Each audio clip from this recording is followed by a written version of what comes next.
안녕하세요. 저는 이수지 변호사입니다. 법무법인 창경에서 지적재산권 형사전문 변호사로 일하고 있습니다. 안녕하세요. 저는 15년차 변호사 최하나입니다. 두 딸을 키우고 있고요. 큰 딸은 중학교 1학년, 작은 딸은 초등학교 3학년입니다.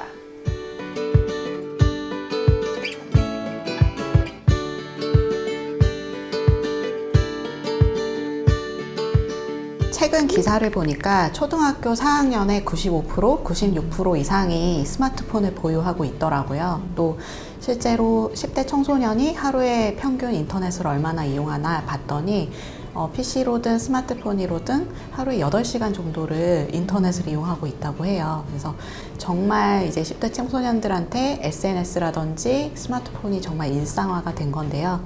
그런 만큼 사이버 사기 검거율에 있어서 청소년의 비중도 점점 높아지고 있는 상황이고요.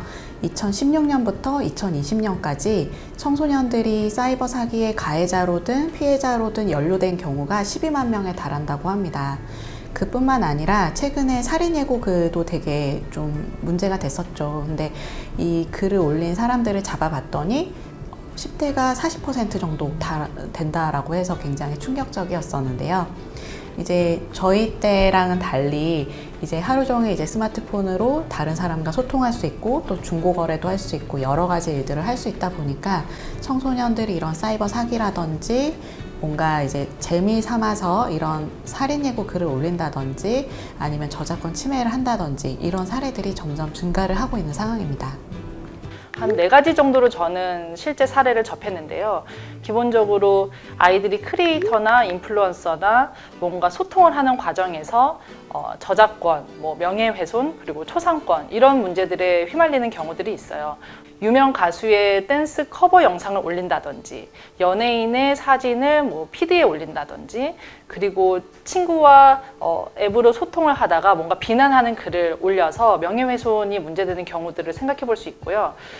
두 번째로는 경제 활동을 하면서 생기는 문제들이에요. 또 아이들끼리 중고거래를 하기도 하고 엄마 몰래 게임 아이템을 구매하기도 하고 중고거래를 해서 하기로 하고 돈을 보냈는데 물건을 못 받는 경우도 있어요. 그렇기 때문에 이렇게 새로운 소비 세대로 떠오르는 우리 아이들에게는 돈에 관해서도 뭔가 문제가 생길 수 있다. 이 점을 어머님들이 좀 아실 필요가 있고요.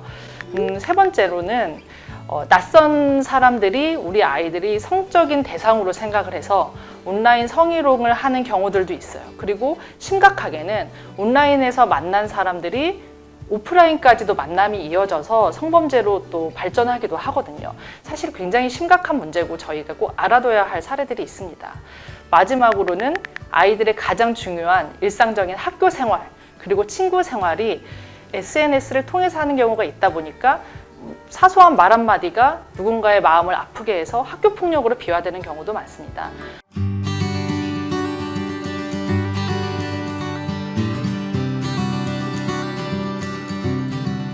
네, 이거는 X고요.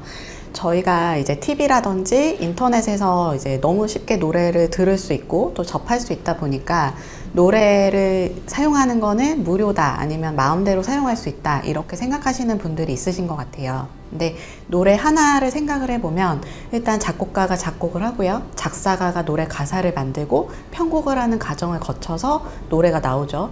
그리고 이 노래를 누군가는 연주를 할 거고요. 또 가수가 노래를 불러서 이 노래가 이제 세상에 나오게 되는데요.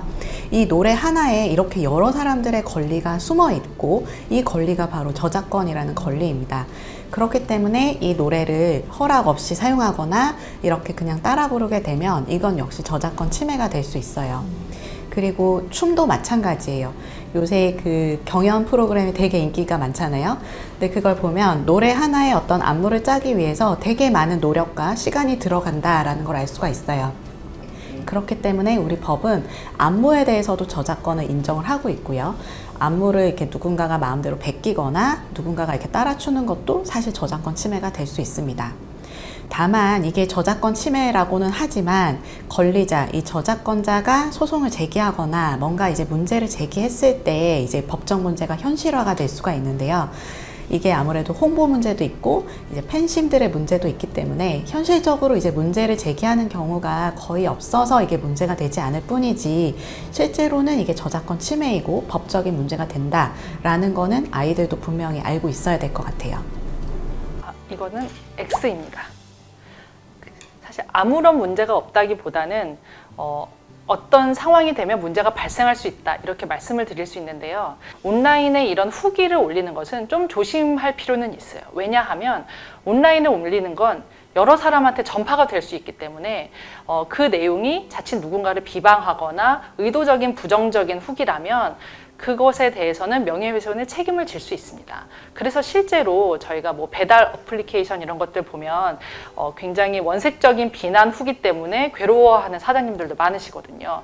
이것에 대해서는 법에서도 일정한 요건에 따라서 명예훼손이 되는 경우에는 법적 처벌을 받도록 하고 있어요.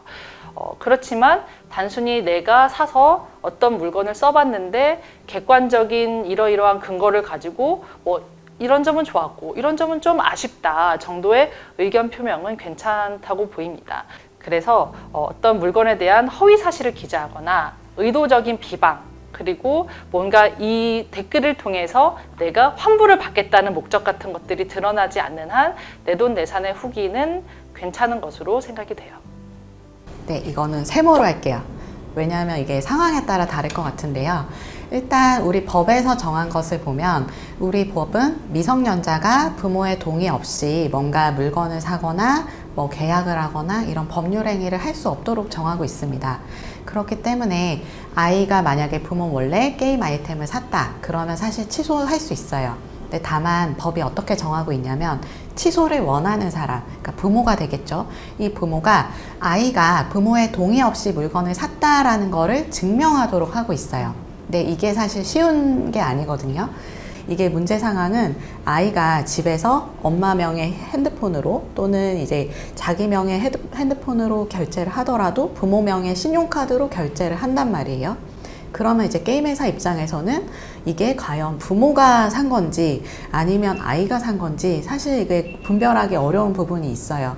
그렇기 때문에 이제 오프라인에서 물건 거래가 일어나는 것보다는 이 온라인에서 구매가 일어나는 것이 훨씬 이제 부모 입장에서는 이거 진짜 제 허락 없이 아이가 산 거예요 라는 걸 증명하기가 어려운 부분이 있는 거죠.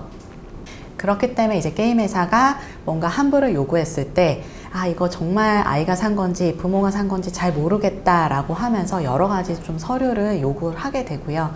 그런 서류들을 이제 다 갖춰서 뭔가 이게 부모가 아니라 아이가 산 거구나 라는 게 이제 좀 확인이 됐을 때 환불이 가능하게 되는 거예요.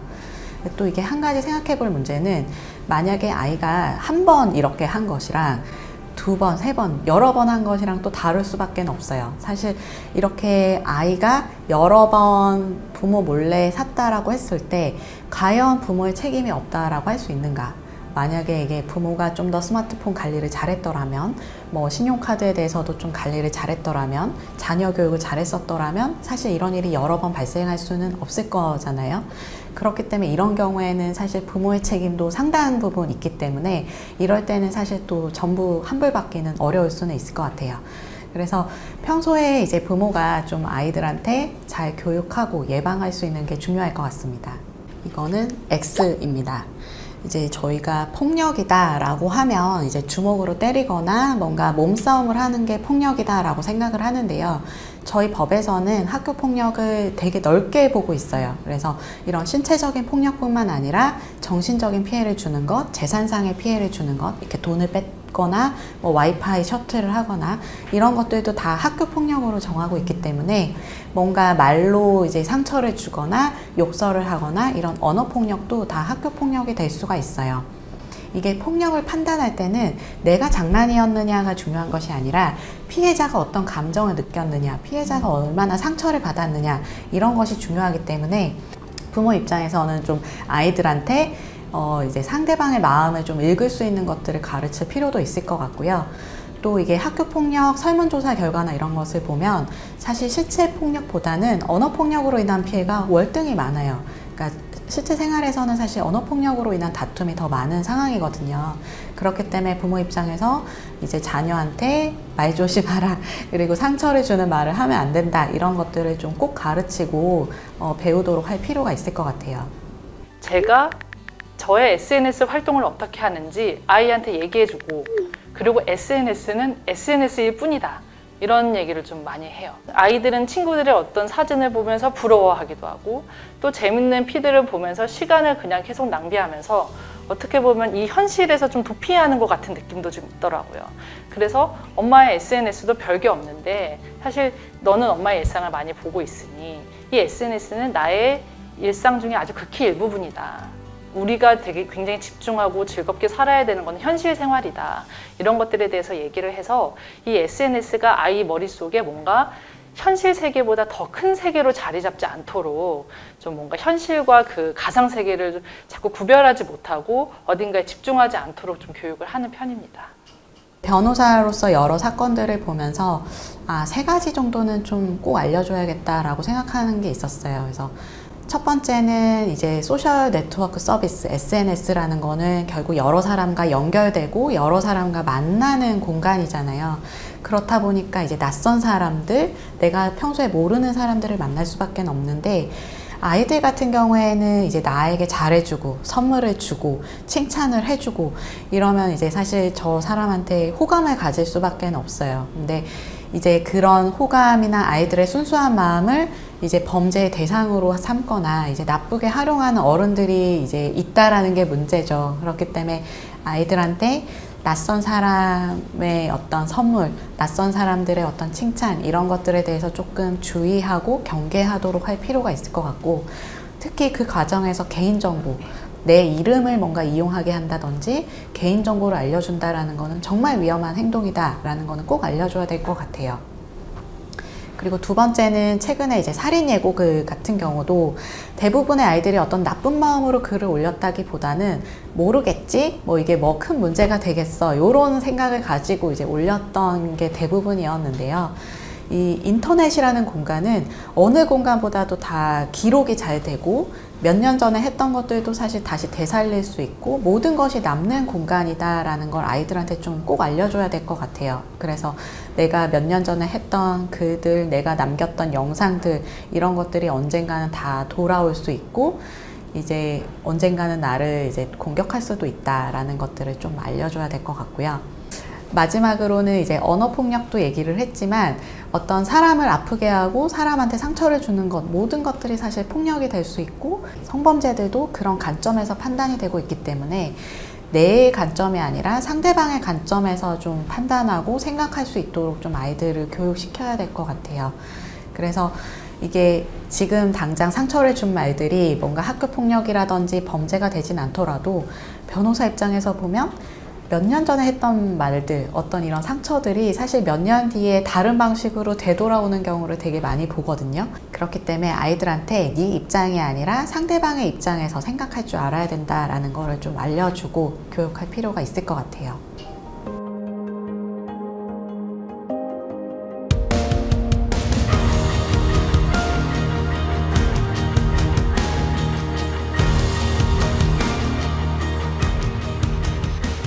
모두 다 이 스마트폰을 가지고 있는 상태에서 올바른 스마트폰의 사용과 통제와 절제는 어떻게 이루어져야 되는지, 그게 진짜 필요한지 아이들이 한번 생각해보는 그런 시간을 이제 진로교육처럼 학교에서 정기적으로 하는 것이 좀 필요하다고 생각이 듭니다. 우리 아이가 만나는 세상, 그리고 우리 아이가 만나는 사람들, 이런 사람들이 다 모두 조화를 이루었을 때 우리 아이가 결국 잘 자랄 수 있고 우리 아이가 접하는 사회가 또 밝고 건전할 수 있을 것 같아요. 그래서 학부모님들이 다 같이 아이들을 위한 세상, 더 이제 좋은 세상을 만들기 위해서 다 같이 노력을 했으면 좋겠고 저희 역시 그런 입장이 됐으면 좋겠습니다.